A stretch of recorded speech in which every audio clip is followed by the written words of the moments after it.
Yo, Beautiful. There we go. what's going on, Alrighty. everybody? It is One Up Matty here with my buddy Kyle. This is our first Yeah. installment in the GameFix podcast. Name might need a little bit of tinkering as we go on, and We're working on it. this is definitely the beginning of a legacy. We got a lot of good stuff coming up today. Microsoft buys Bethesda, RTX 3080 and 3090 launch. We're going to discuss the PlayStation and Xbox pre-orders. We're going to talk a little bit about the Game Awards and our Game of the Year predictions for 2020. It is going to be a great ride. Why don't you buckle in? And Kyle, why don't you tell the viewers a little bit about yourself and get them familiar with us? This is a first date. I'm rusty at this. All right. Well, I guess a little bit of my background. I'll bring in the kind of the academics as well as just like what I am for gaming and that sort of stuff. So I'm a finance guy by profession. Work in asset management, do that sort of stuff, finishing up college here. Been an avid gamer quite literally for as long as I can remember. In fact, if I think back, the first clear memory that I ever have was actually of me playing video games with my dad. We played, it was on the Nintendo 64, and I forget what exactly the game was called. It was a Star Wars game. I think it was like Rogue Shadow. Rogue I wanna say, was Squadron it? or Shadow of the Empire? Shadow of the Empire, that's it. Yeah, a little third-person shooter on Nintendo 64. So my dad would move, and I would like pull the trigger, and that is quite literally like the first clear memory that I have. So from then on, I've been kind of hooked on video games. Yeah, so I have an interest potentially in working in the industry somewhere down the line. I know you certainly do, and we'll get into that somewhere here. But yeah, just passionate about video games, enjoy playing them. They're a big part of life, particularly during this dynamic season that we're living in with a global pandemic. It's about the only way to reasonably socialize with people. Yeah, So that's for sure. yeah. So just enjoyed playing since I was little. Pokemon was probably my big, like my first obsession. Great I would say with video games. I think first obsession is kind of a fun point of interest. Yeah, playing Ruby. I was always jealous of my friends that had Emerald back in the day, but on the Game Boy Advance, man, that was my thing back in the day. And then Star Wars, and then Call of Duty, Ratchet and Clank, the whole nine yards. So games. yeah, All great how about you? What's Well, your gaming backstory? right now, I currently work in digital marketing. I do SEO. I used to dabble in some Google Ads and pay-per-click. I'd like to get into the industry just doing some marketing and branding and hopefully one day become a brand manager for one of these IPs Ooh. or potentially do the business portion of an indie studio, but that'd be nice. That'd be nice. My gaming background starts from a very early age. Probably one of the earliest memories I have is playing Medal of Honor Rising Sun on the PS2 online. PS2. Yeah, Oh my I was gosh. online. I was in first grade. I had the old PS2 headset on. And I remember it was 30 minutes before school. I would always get a match in, and I'd kick some ass. And this one guy said, "Aren't you a little young to be playing this game?" And then I remember running in my parents' room and going, "This guy asked how old I was online. I'm so scared." Pervert. Yeah, but first game was Crash Bandicoot. Naughty Dog holds a special There you place in go. my heart. You guys will notice I do love their IPs. I have my opinions on Last of Us 2, but The Last of Us is, in my opinion, the best narrative-driven game in existence. The first one, that is. Second one's phenomenal, and I could write a dissertation on my opinion on that. It's good, it's bad, it's ugly, but it's a fantastic game. But you guys will know that I love linear stories. A lot of people like RPGs out there, but it's just hard for me to dedicate time. Also, as Kyle knows, I love first-person shooters, especially online. I always thought I was going to become a competitive gamer with my bad KD of like 1.3, and it's gone up. But man, I'm just not qualified for MLG life. Used to have the sweatshirt and wore it to school in middle school, and never happened. Nor did Did you have the job flipping burgers and then you were going pro on the weekends like Nade Shot? Was that the big goal? That would have been the goal, like Matty Hags, but that sweatshirt never brought in the women either. So it was a struggle. Modern Warfare 2 shirts, MLG, World of Warcraft. I had a Cataclysm shirt. I wore it to school in 6th grade. I think the girls ran the other way instead of towards me, but Oh yeah. I'm here today. No wonder.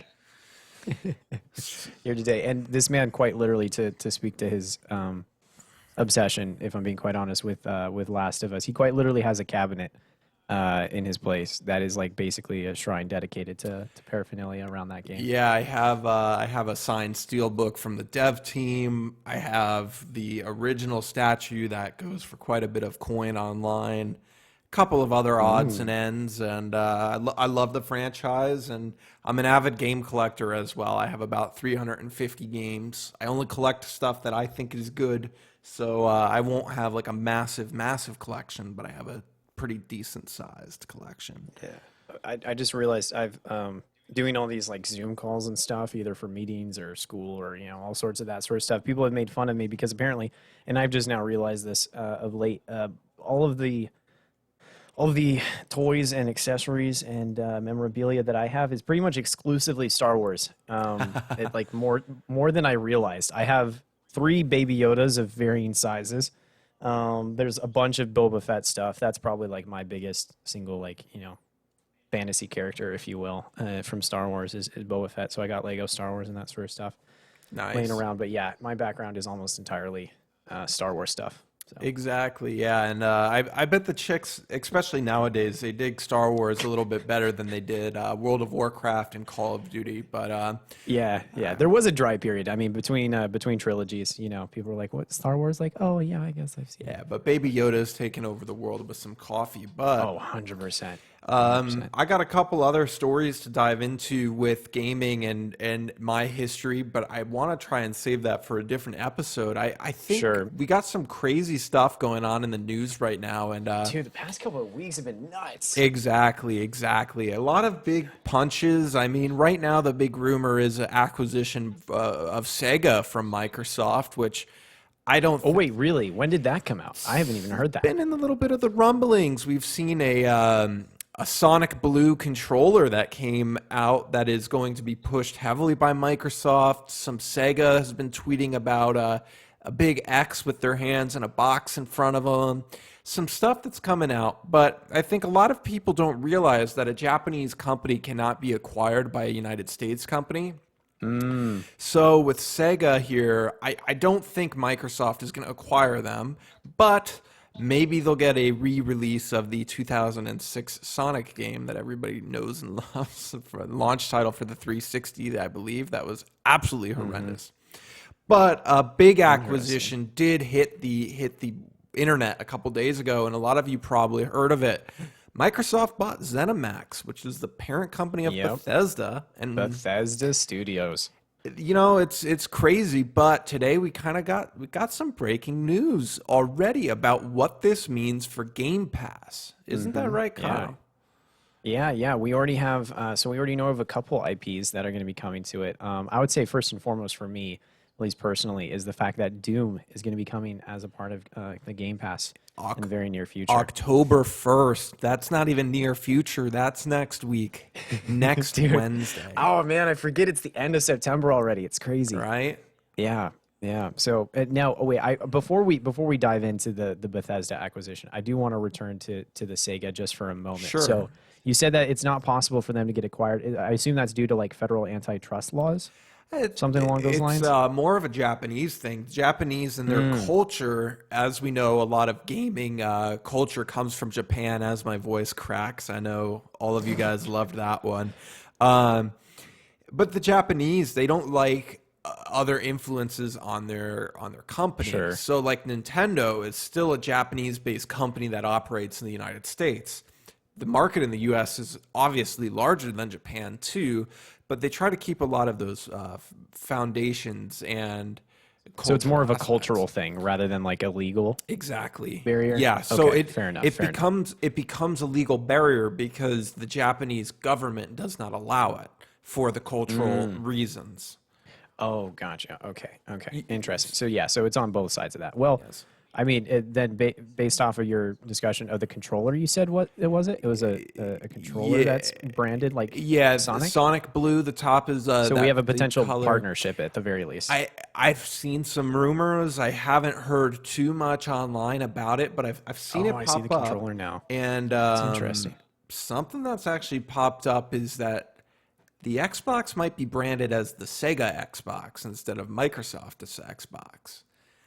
We will What? we will see if that happens, but it would be branded as the Sega box in Japan, from what I've been reading about online. Since Microsoft can't jump into the Japanese market, they're figuring the Sega name will pull Oh, this is some interesting. culture in Japan. Sure. Especially now that they're picking up some JRPGs like oh man, they just announced Phantasy Star Online 2. The first game is amazing. It was Japanese, locked in Japan until Microsoft picked up the IP. So they're pushing in that Japanese market, and they realize if they want to be a player there, hey, maybe you got to make some changes. Interesting. Okay. Okay. Well, it would certainly fit the narrative of Microsoft trying to pull as many IPs into the Game Pass to kind of build their value proposition there. So I guess we could pivot back to originally what you were heading in. So again, for me, Doom is like the most relevant thing that would actually kind of incline me, even though I already own it Just on PC. But like that sort of a game would pull me potentially. Also, just to touch base, Phantasy Star is going to be multi-plat, so that isn't going to just be going to Game Pass as well. They brought it. They helped bring it to life in the North America region, and they were able to get the translation created. But it's not going to be an Xbox exclusive, which is probably a mistake in Microsoft's realm. They probably should just have made it an Xbox and PC exclusive. But we'll see. But yeah. So how aggressive do you think they're going to get with that? Because I guess that's where everybody's mind is going to when it comes to this Bethesda acquisition. Is like they have just such a large portfolio of very recognizable games with very strong, loyal followings. Elder Scrolls, Fallout, all this sort of stuff. Where do you think they're going to go in terms of, making these games kind of only Microsoft accessible, and really try and for lack of a better term, give the shaft to Sony and stuff? Because it's their best weapon, but it could potentially also be a little bit of a PR issue for them. I'm not sure exactly how this is going to play out, and I haven't seen a ton. Yeah. Basically, what I've seen in terms of the literature on what games are going to be on the Game Pass and that sort of stuff, because really, and we can kind of speak about this a little bit later when we talk about the launch of just Sony versus Microsoft with their consoles in this upcoming generation. But it really feels like Microsoft is pushing the Game Pass as their primary revenue source, which they are. And so, along with that, it's okay, well, what games that are accessible through other means are going to be on there, which is great, because that's a game on a Game Pass is a value add under any circumstance. But It's going to be interesting to see, particularly with this acquisition, how they're going to move forward with it. I think one thing that we need to consider, and everybody's up in arms going, are these games going to become Xbox exclusives? I'm here to say I don't think they are.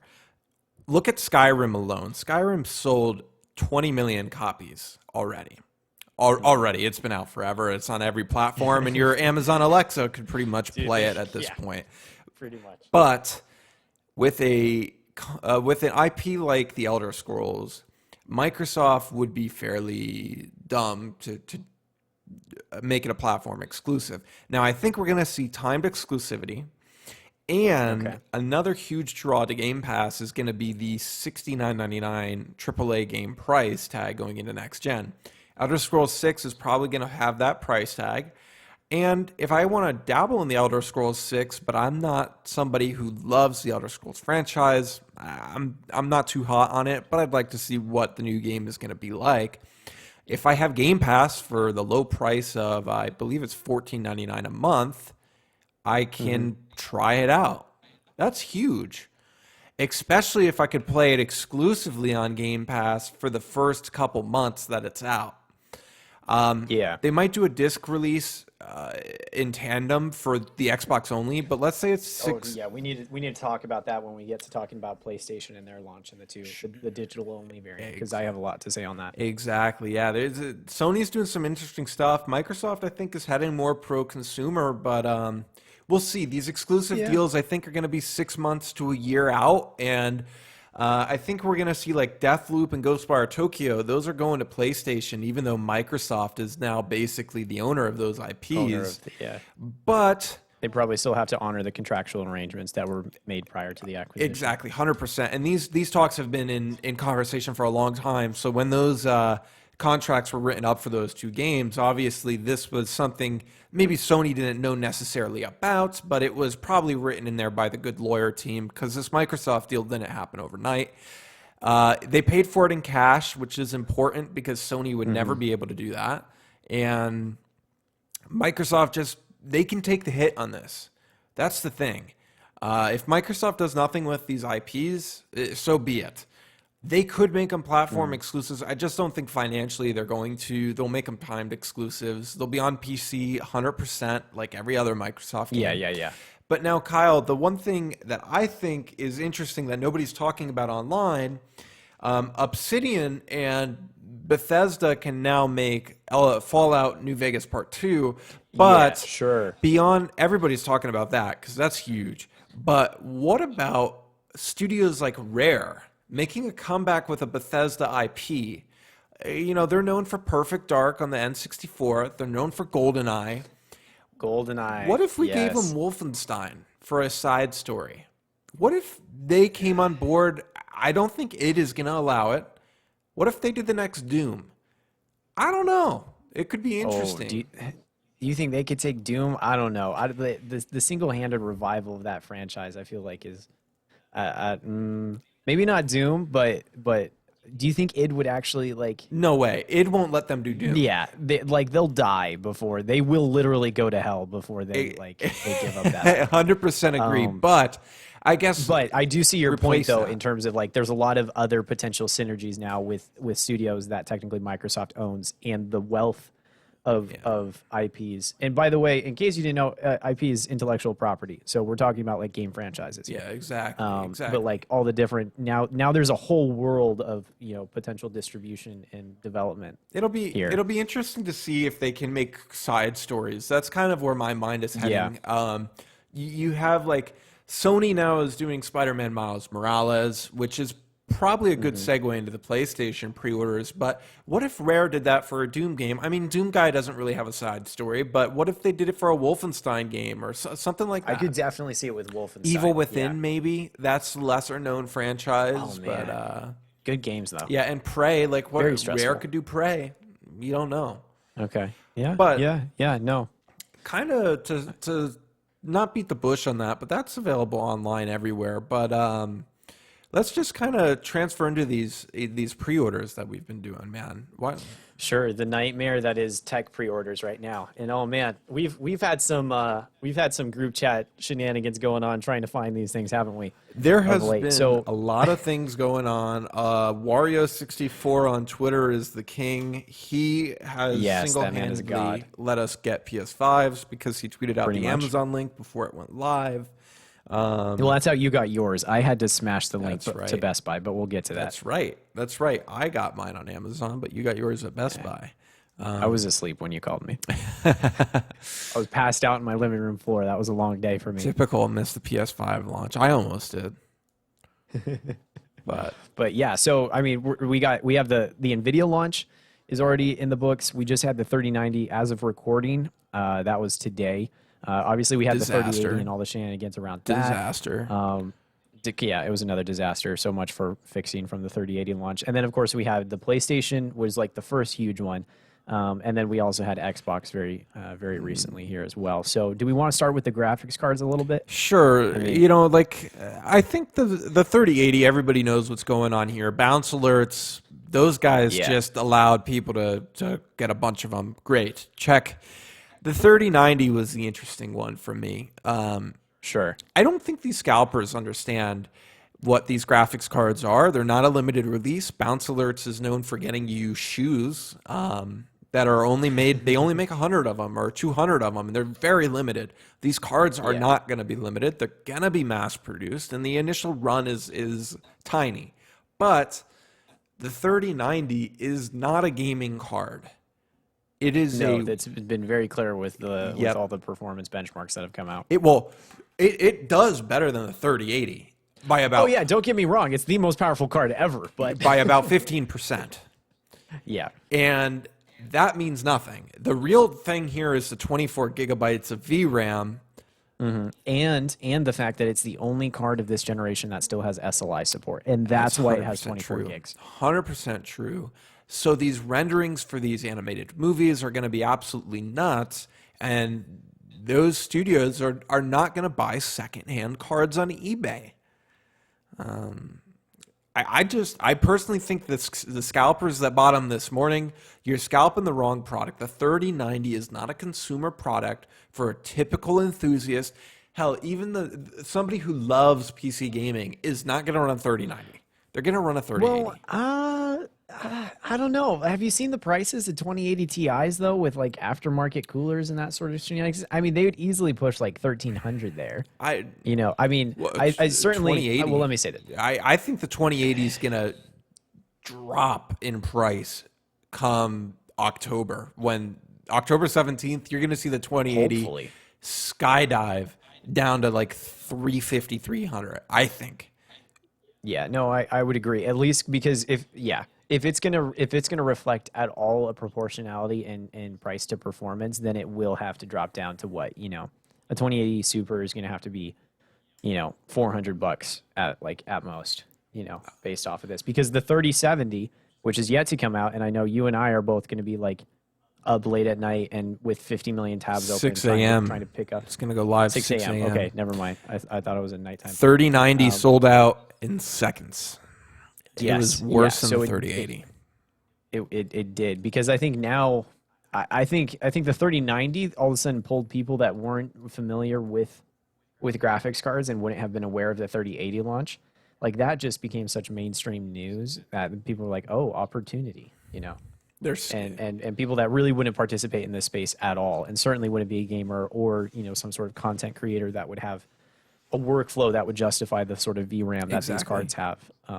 Yeah, those weren't the people buying them. No. It was still bots. And so much, we heard NVIDIA say, this is what's kind of still surprising to me, is we heard NVIDIA say like, hey, we learned our lesson. Like, sorry guys, 3080 launch. Yeah, we realize all of you gamers that have been saving up, money over this pandemic. No.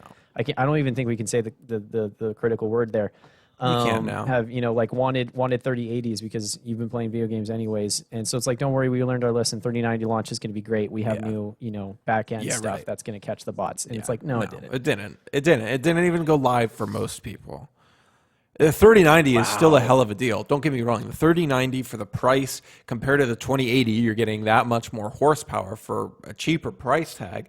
But a lot of people think I think it's cheaper. I don't actually know the MSRP on it. Oh, price to performance, yeah, no, it's still miles. Regardless, what like a 2080 Super. Again, the $500 card, the 3070, that was the original thing I was going to say, is matching at least in terms of current game performance. Now we can have a discussion later on, and I'm somewhat unqualified for this, but in terms of like whether or not the 8 gigabytes, even with the additional bandwidth, is going to become a bottleneck over the course of the next 3 or 4 years.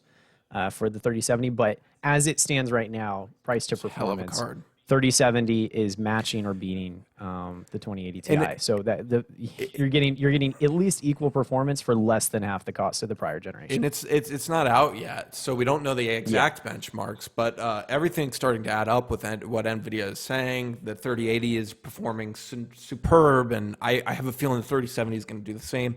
I actually think that the 3070 is going to be the hardest card to get out of all three of these. I would agree. Budget.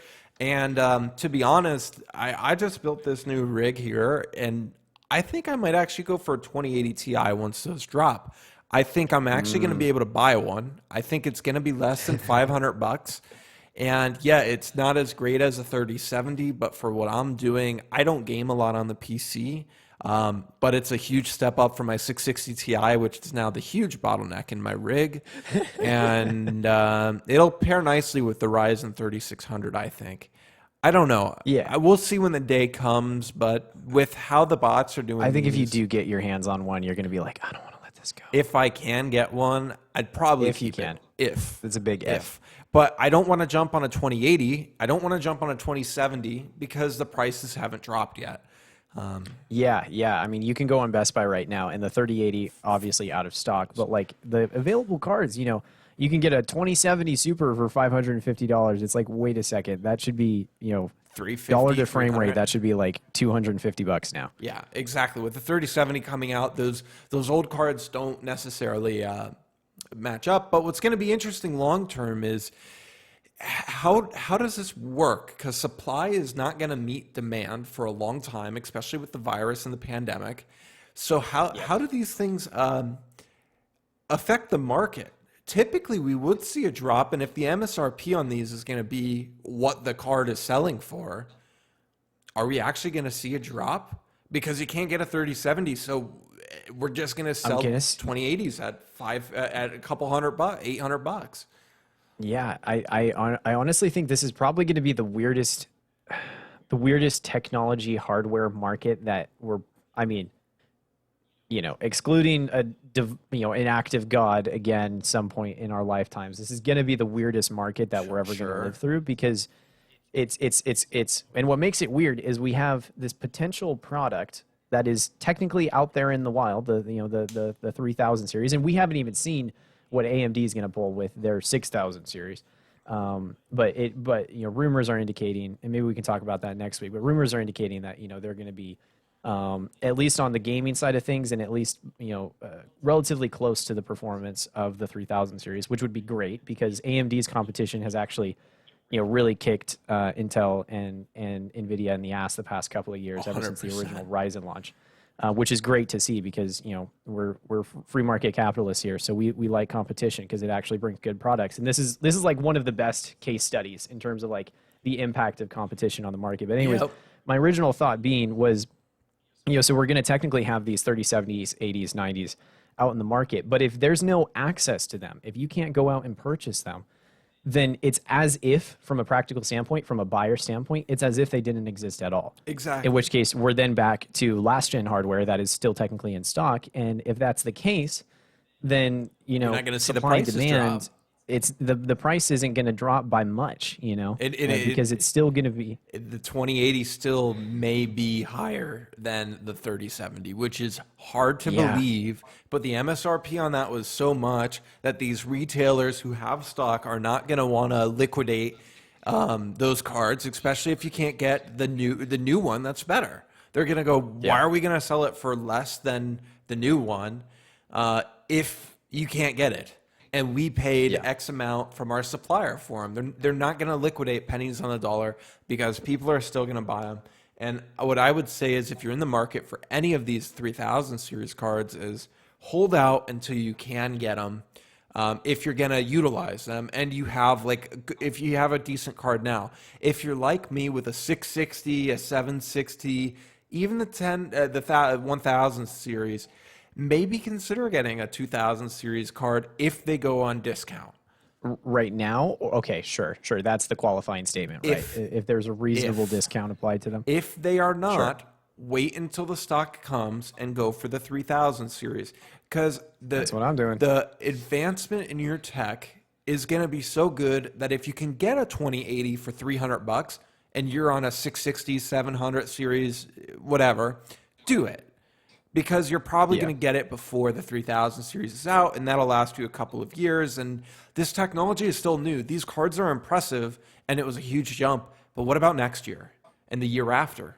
Ray tracing's still relatively new, man. I think these cards are going to maybe not as big as a jump in the 4000 series if they call it that, but no, you're going to see another jump at some point.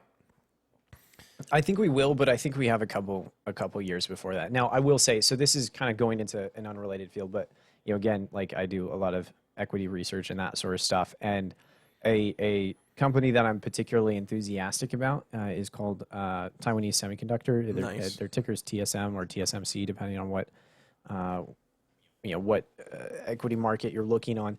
But TSM has historically been the chip manufacturer. They're a semiconductor manufacturer, so they physically make the hardware. And that's something a lot of people don't necessarily understand is like NVIDIA and AMD and Intel, like they design these chips, but they don't necessarily do the manufacturing themselves. Exactly, they outsource that to, and the two largest are TSM and Samsung in terms of semiconductor manufacturing in the world. Now, TSM has been doing a lot of stuff historically for AMD and for NVIDIA. And I actually had predicted part of my pitch in some unrelated work for TSM as a holding was because I believe that they were making the 3000 series. and it came out pretty late in the cycle of development. And the reason for that was actually some of their own disclosures referred to the fact that the way they handle their manufacturing is you basically, if you're a client, you reserve a certain amount of the capacity of their manufacturing for a period of time. Interesting. And that's how they kind of like normalize their revenue flows as the manufacturer.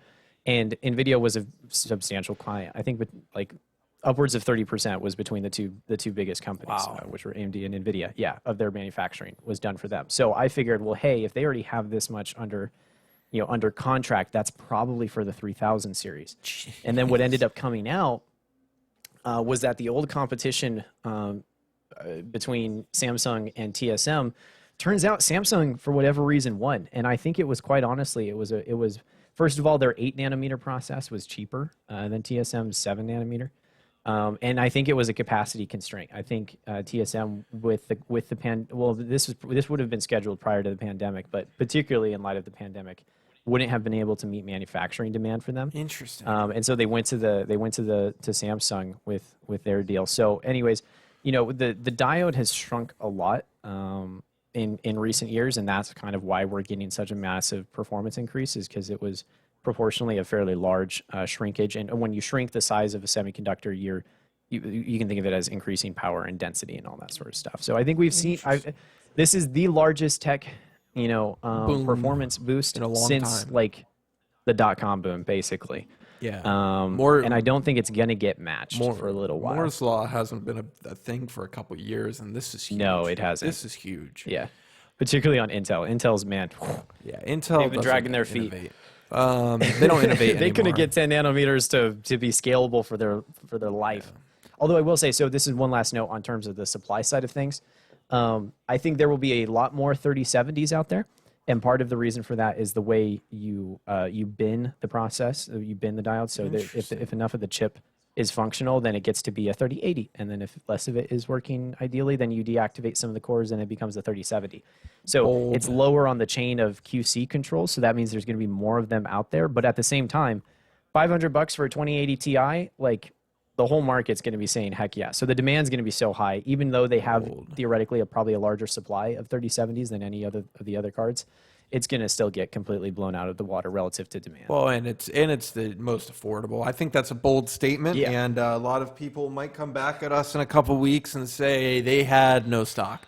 But no, I don't think they will. I think my point being, sorry to clarify, is I think there's more supply of 3070s just from a fundamental how these things are manufactured standpoint. There's going to be more chips that qualify to be a 3070. But that being the case, though, the demand is going to be so much higher for 3070s at that $500 mark. It's going to be probably even harder to find them than the more expensive cards. Exactly. Speaking of being hard to find, let's talk about our sponsor, NordVPN. No, I'm just kidding. NordVPN, please reach out. We will sponsor you. Make it hard to find. Download NordVPN. We are not sponsored by them. Anyways, no sponsors as of yet. Hit us up if you want to sponsor. But yeah, other things that are out of stock happen to be the PlayStation 5 and the Xbox Series X. I was going to call it the One X. The naming convention still confuses me to this day. If you buy a Series S and you buy a Series X, what do you get? The Xbox X. Anywho, I mean, Amazon, people know Xbox One X jumped up 700% in the rankings. They did not jump up 700% in the sales. A lot of articles are wrong on that. The rank jumped up 700%. That just means it's selling a lot more. That could mean it sold 6 units and it could have jumped that high. Literally, 6 units can do that much on Amazon. In electronics, it's usually a little bit more than that. But but it's all the way the A9 algorithm prioritizes. There's no number that's ever going to become publicly available. It's selling more, and hopefully bots bought it. But anywho, everybody else is talking about that, and we're already talking about it. So we're talking about it too, right?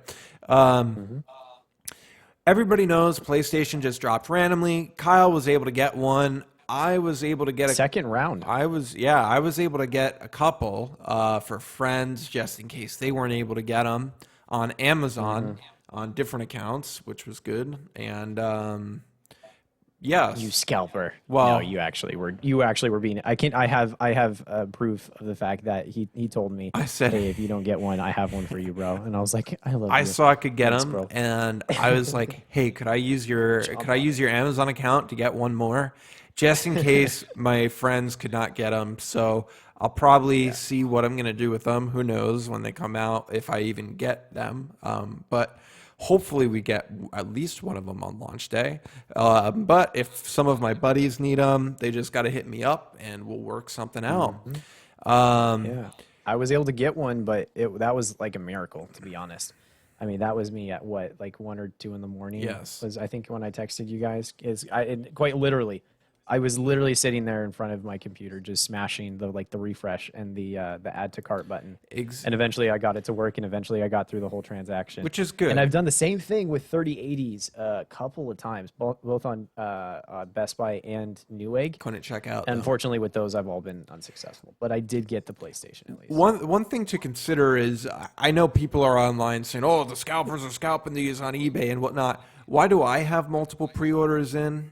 The reason why is because if one of them gets canceled or doesn't come in on launch day, you want to make sure that you can get it. So what I recommend doing is ordering them at multiple retailers, which is what I did for the Xbox Series X. I was able to get a couple of those, one at Target, I think, one at GameStop. I don't even remember where I got them from. Anyways, I have multiple pre-orders set up just in case one of them falls through. That way I could get the other one. Which has been happening. Yeah. Like people have been getting, not just like immediately, like, hey, we canceled your thing, but like days after, they've been like, hey, you're around, like, yeah, we have to cancel that. Well, we don't have stock. What's interesting is Camelot on YouTube. Not Camelot. Camelot was able to get one from Fantavision, which is who I was able to get one through. So thanks, shout out to Fanta. I was watching your stream a little bit, and you were able to give the Best Buy hack where you build a bundle, add to cart as a bundle with only the Xbox in it, and I was able to check out one click of the button. I didn't even have to mash it. This was an hour after they went live on Best Buy, and from my understanding, lots of bad words. it was available for multiple hours through that method. So I'm glad to get one through Best Buy. I know that one's going to come through. I almost know for certain it hasn't been canceled. And what my guess is that Best Buy put it live, and they seem to be the place to go if you want to not deal with the bots. If you're ordering more than one, they're canceling your order outright. So they'll cancel everything, not cancel it to one. I was going to say just one, or no, like, you lose everything. So if you ordered two, you lost both of them. You don't just get one and they cancel the other. You lose everything. So that's one way they're combating the bots. And I have a feeling that that's why a lot of people were able to get them. And it was not that hard to get the Xbox. The PlayStation was difficult, but I know 3 of my friends were able to get them. No problem. The Xbox, I think, was harder to get in person. If you wanted to go to GameStop, they didn't get as many in. They only had 6 of them, I believe, at our GameStop. They had 6 X's and 2 S's. But the big news that is breaking on this, everybody knows how these launches went. They were a little clustered. A lot of people like me have multiple pre-order just in case. So keep an eye out. I have a feeling you're going to be able to find them around launch window. You don't have to pay people on eBay. If you do pre-order, I recommend that you pre-order multiple just in case. Anywho, tomorrow, if hopefully this video goes live tonight, but Friday, September 25th, GameStop will have more PS5s available for pre-order in person. Right. And from what I'm hearing from my sources is that they are going to double their store pre-orders. So there was a store that had 30 available for pre-order after the Sony event. They are getting an additional 30 for pre-order. I think they're going to be plentiful. And from the rumor mill, it is the disc version only. The digital consoles are not going to be as plentiful as we kind of thought. I think they're going to be harder to get this fall. I'm a bit surprised by that. I am too. If I'm being honest. The company, I feel like there's sufficient monetary incentive to do the digital. As a company, yes. Yeah. as Sony. But so do you think from the consumer standpoint, there's just not enough demand for digital only yet, even though like digital is expanding? It's for Sony. It's great because it's $100 less, and you get the next flagship gaming experience. The Xbox is not as popular.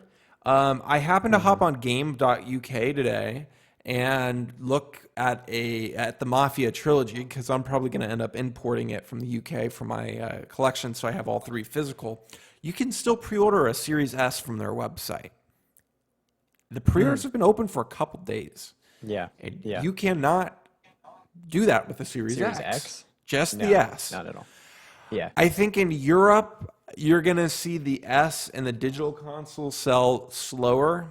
In the States, if you're in a metropolitan city, there's a drive to get the digital version. You save some money. But Kyle, what we need to preface to all of the viewers out there is these digital consoles have a short-term gain.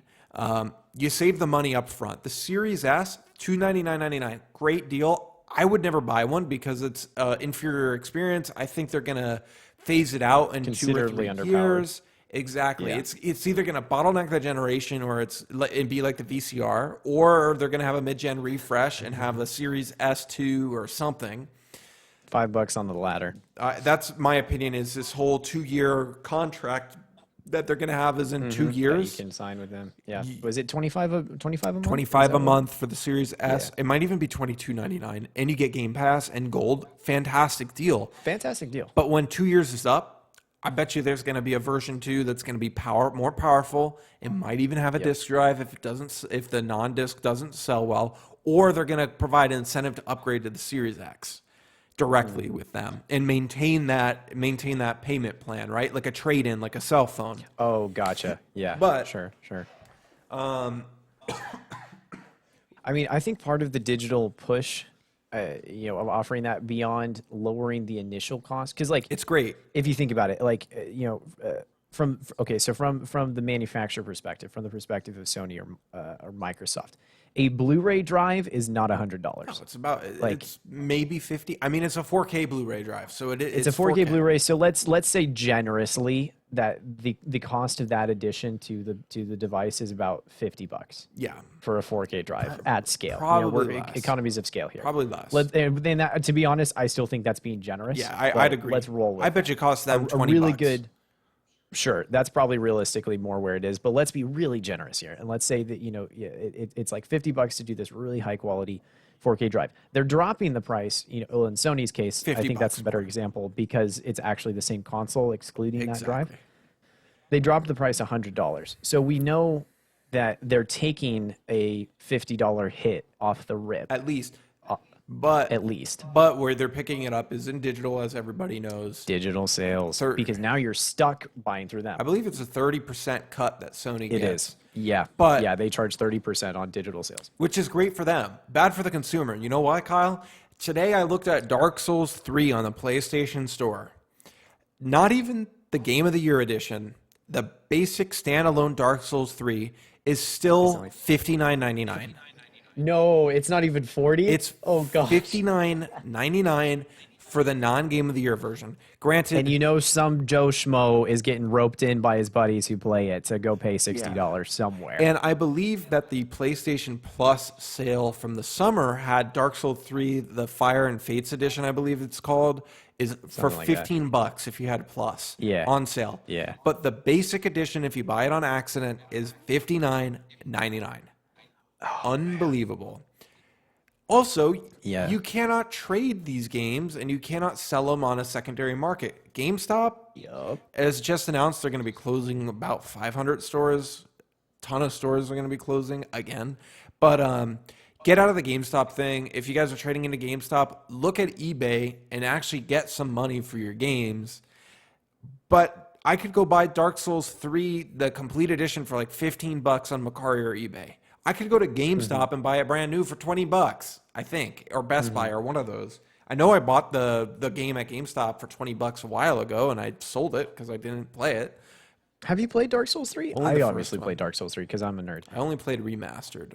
And you only play Remastered. I want to play and then you wanted to start playing Bloodborne. Yeah. But, oh gosh, I'm behind, man, on this whole thing. But the whole idea is you save $100 up front.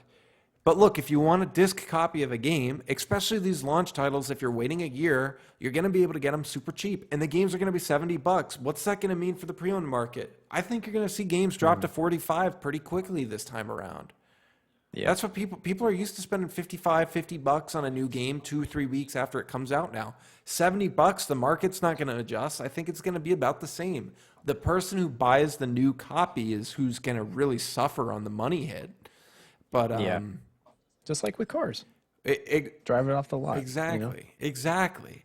And that's the thing. Cellophane is not worth that much money. So try to buy used if you can, if it's not a game you need to play day one. But so you've already mentioned the $70. Can I speak to that? Yeah, go on. Or do you need to finish? No, I'm pretty much done. Don't buy a digital version because you're going to save more money in 5. Let's say this generation lasts 5 years. You're going to save more than $100. What if I hate physical copies? Well, then you better. I think there is a valid position for the PlayStation digital version. I wouldn't say for the Xbox. Unless you're just cash constrained and you just want to cash flow playing next gen games, then like the $25 pass, I think makes reasonable sense, but like I wouldn't buy a $300 Xbox Series S outright. I understand, but I would say there is an argument for the $400 PlayStation. Games take up your space, but trust me, I know that. I have shelves of games. I have a couple shelves, statues, all this crap. One of these days, we'll get a video up on it. It's not even all of it. It's so crazy. And it kills me to say this, but if it takes up that much space, sell the box on eBay without the disc or toss it. Don't toss it out. It's going to kill me if you did. But if you need to save the space, buy the disc, buy a portfolio for discs. And and don't let your kids touch the discs for your dogs. Don't let them get scratched. Don't let them get stolen. The Switch, I can understand if you go digital on the Switch because it's portable. But I'm just okay. Even if you want to buy games that if you love the Call of Duty and you want to buy it digital every year, do it. But if there's a new IP that you're not sure about, don't buy it digital. And if you buy the digital only console, you're going to prohibit yourself from it. Let's say I bought Persona. I could have bought Persona 5 Royal for the same price I bought it physically. I wasn't sure if I was going to like Persona 5. Why would I buy it digitally if I'm going to play it, and commit yourself, hate it, and then I'm stuck out of $40? Well, I mean, I ended up loving the game, but I still could have sold it. If you hated it, you could have recuperated. I could have probably made more money back because I bought it on sale. So if once the sale ended, I probably would have got 55 after, and then shipping and fees. So let's say I broke even. Let's say I broke. Yeah, you broke even. Anyways, no, that's valid. I will say though, I think there's a reasonable number of people out there that behaviorally, in terms of how they buy games, already are living a kind of a digital only life, and so for them, it might make sense to just go with when you're getting exactly the same experience for $100 less. Then for that person, I could see just going with the digital only PlayStation. And again, I like to do the business tie-ins because again, I'm the finance guy. And the justification from Sony's perspective, because I mentioned earlier, they're losing money. We made the simple arithmetic to say they're losing at least an additional $50. I think they're actually probably maybe break even, potentially even losing money off the regular console itself at $500. We'll find out. But that's a topic. We'll find out. Yeah, that's a topic for another time. But at least relative to whatever their profit was on the regular PlayStation 5, they're losing $50 of that on doing the digital only. Sure. But from Sony's perspective, the way they're going to see it is they're locking in whoever purchases that digital only into utilizing their platform for purchasing games, from which they will always get a guaranteed 30% cut. And that applies not only to games. This is important to know. Not only to games, that's add-ons. Anything. That's anything you buy through the store. That's currency. V-Bucks, baby. Fortnite V-Bucks, exactly. That sort of stuff. They get a 30% cut of that. So what they figure is, hey, we'll take the initial $50 hit over the lifespan of this game and over the purchases that this person is going to make, which we now know are guaranteed to be digital only. Yep. There's not going to be a mix. They're going to recuperate that and then some. The only problem is they monopolize that market, and you could buy digital codes from Best Buy or whatever for the game, but those very rarely go on sale too. It's the physical copy that goes on sale. Yeah. Most of the time. Well, I think we've beat that horse a little bit. We're already at close to 50 minutes, and we still have Are we going to talk about game of the year? Let's at wrap least a this little up bit? real quick. 10-minute game of the Yeah. year discussion. Let's do a 9-minute speed run because we'll hit this topic up again once these are finalized. These are Sure. still the beginning game of the year. The main ones come from Jeff Keighley. That's what he thinks is going to come in. So Kyle, hit me off with what Jeff thinks is going to be game of the year 2020. Jeff thinks it's going to be freaking Animal Crossing, doesn't he? Jeff did not say what he thinks is going to win. He just said these are his He just gave his 5. list.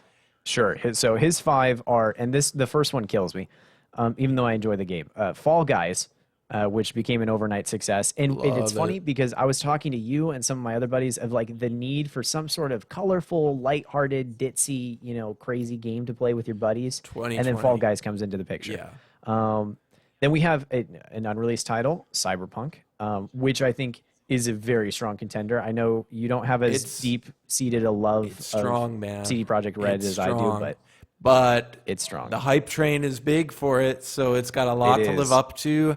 And it does have a lot to live up to. If anything, the next one on the list will discuss a hype train that might have been bigger than Cyberpunk. And Indeed. shows That is The Last of Us 2. Yes, and this just goes to show that if you don't meet expectations, you were going to get butchered online, which I hope doesn't happen to CD Projekt Red.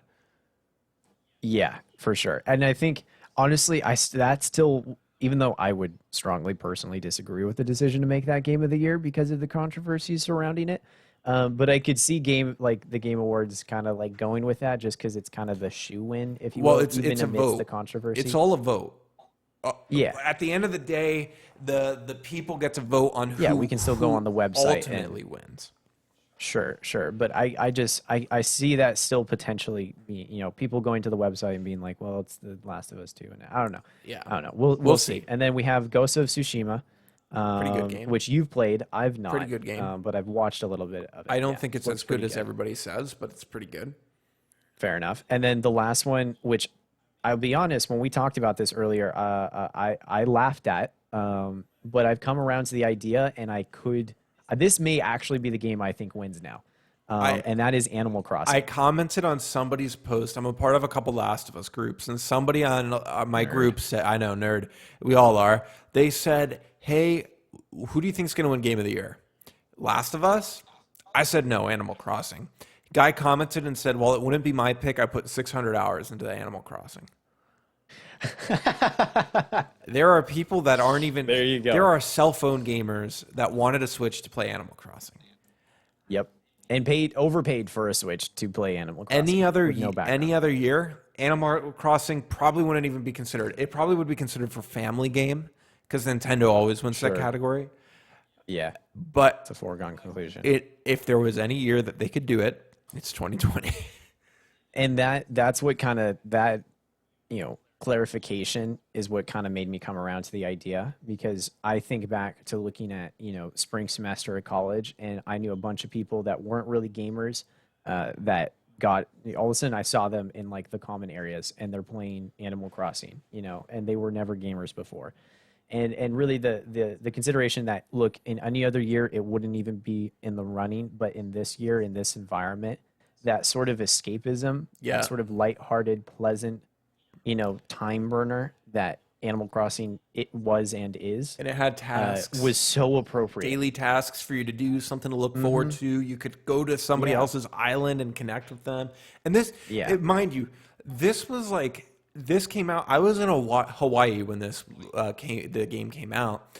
Oh, you were on that trip, And right. this was like 3 days before the pandemic really kicked in and said, You guys snuck that in, man. yeah, this was like a couple days before everything went on lockdown. So this game could not have came out at a better time. I believe it's already sold over 20 million copies, Yes. Yeah. which is insane. Yeah, for a very that's I think 1/3. I think 1 out of 3 Switches has if I Animal remember Crossing. what were the sales number of the Switch? I think I have it here somewhere. 62 million. 62 Yeah. million. So there's one Animal Crossing out in the wild for every 3 Switches. I mean, that sort of market saturation is just kind of unheard of for a game. Except maybe we could say Legend of Zelda. Breath of the Wild was up there as well. Let's see. I just pulled it up. It is the second best-selling Nintendo Switch game, only being beat by Mario Breath of the Kart Wild. 8 Deluxe. Oh, well, that's okay. That's kind of cheating though, because that was like such a shoe-in of editions. Well, And it that is sort a of stuff. shoe-in, but it sold a lot more copies on the Switch than it did on the Wii U. Smash Bros. Is number 3 at 19.99 Okay. million, and Breath of the Wild is number 4 at 18.6. Pokemon Okay, I would have guessed follows, that one #1. and then Odyssey. Those are the top 6. Those are the heavy hitters. Okay, that's a pretty tight field But Nintendo, in terms of the total spread. Animal Crossing beats Smash Bros, Zelda, Pokemon Sword and Shield. Smash Bros was a contender too for Game of the Year. Was it last year or 2 years ago? It was last year. Yeah, it was Smash Bros. Ultimate Yes, last because year. it didn't make the cut, and that was when we were at the Game Awards. Yes. So yes, we actually did, and I'll be honest. I forget what exactly our pre-event conversation was when I was drinking my Monster and we were out, chilling in the lobbies with all the Cool the people. peoples. We met Boogie. Boogie was but really cool. It was. Thanks for the that was an picture, awesome- Boogie. Oh yeah, Boogie, dude, just such a nice guy. Literally, like that was everything I could have hoped for in meeting that guy. He's He's a cool nice dude. A lot of people give him flack, but like personally, he's a really, really good, down to earth guy. He's a very genuine human being who just cares a lot.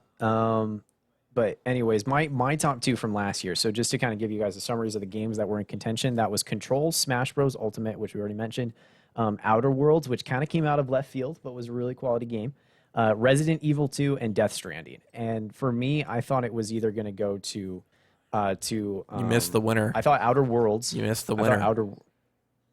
What? You didn't- I you missed didn't mention the Oh, winner. Yes. Sorry. Sekiro. Those were the contenders. Sekiro obviously won. And I was a bit surprised by that. Now, that was my second choice. I thought that Outer Worlds was going to take it just because it somehow made its way up into the space, and it was such a quality game for coming out of left field from a developer, that didn't have as much of a reputation. But when Sekiro won, I was totally okay with it. But I do remember there being a little bit of surprise, but also like no one was mad at the same time. We were all shocked in the audience. We figured Yeah, Kojima we were shocked, was but we gonna weren't get it. mad. I figured Kojima was going to get it. I loved Death Stranding. That was one of the best games that I have ever played. And I don't care what any of you guys think. It He's is taking the not a injection, walking guys. simulator. You got to learn how to play it the right way.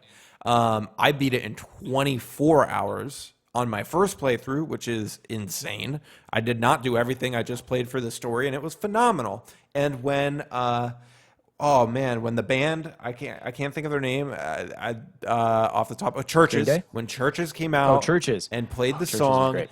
that was so moving because I had just finished the game right before the Game Awards, and seeing their performance was just Were you crying there standing next to me? no.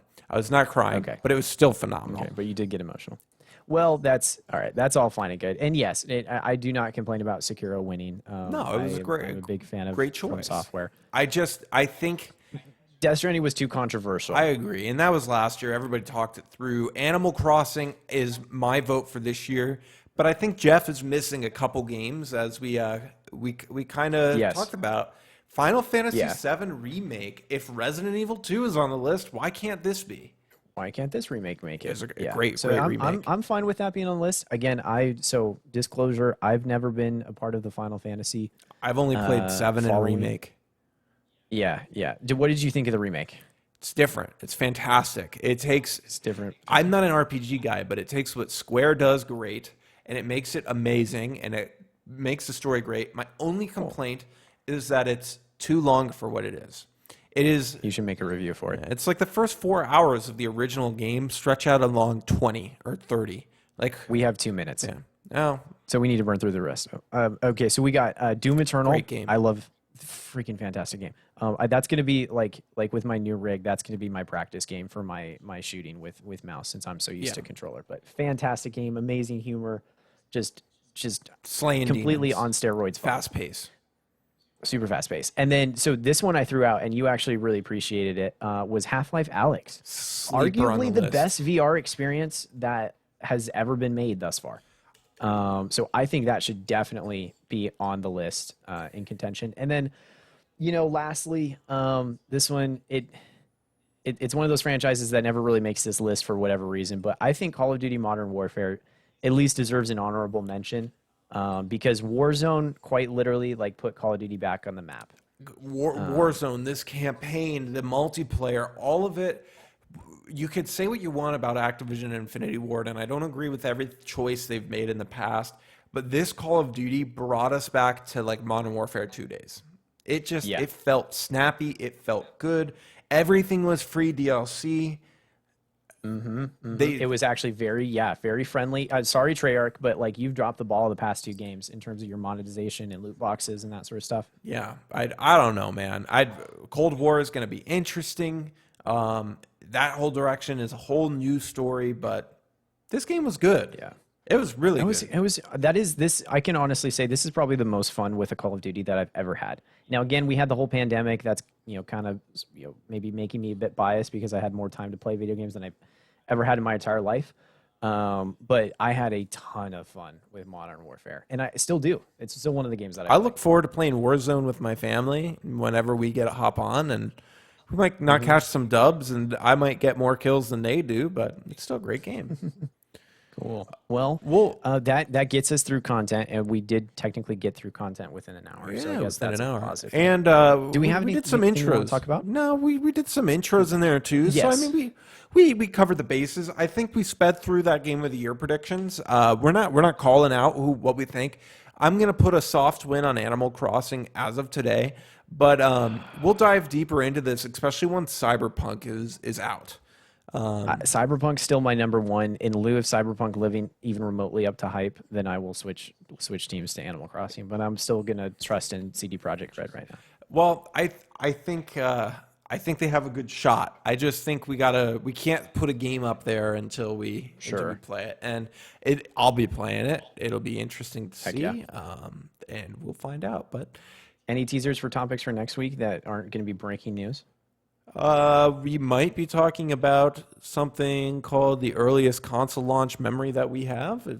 We're young guys, and sure. I don't think a lot of people talk about really get to know us. The generations of gaming that we grew up with. It's all retro, and yeah, we're right in that weird little spot in terms of our age to where we've kind of lived through the whole thing. Yeah, Yeah, we didn't grow up with the NES, SNES.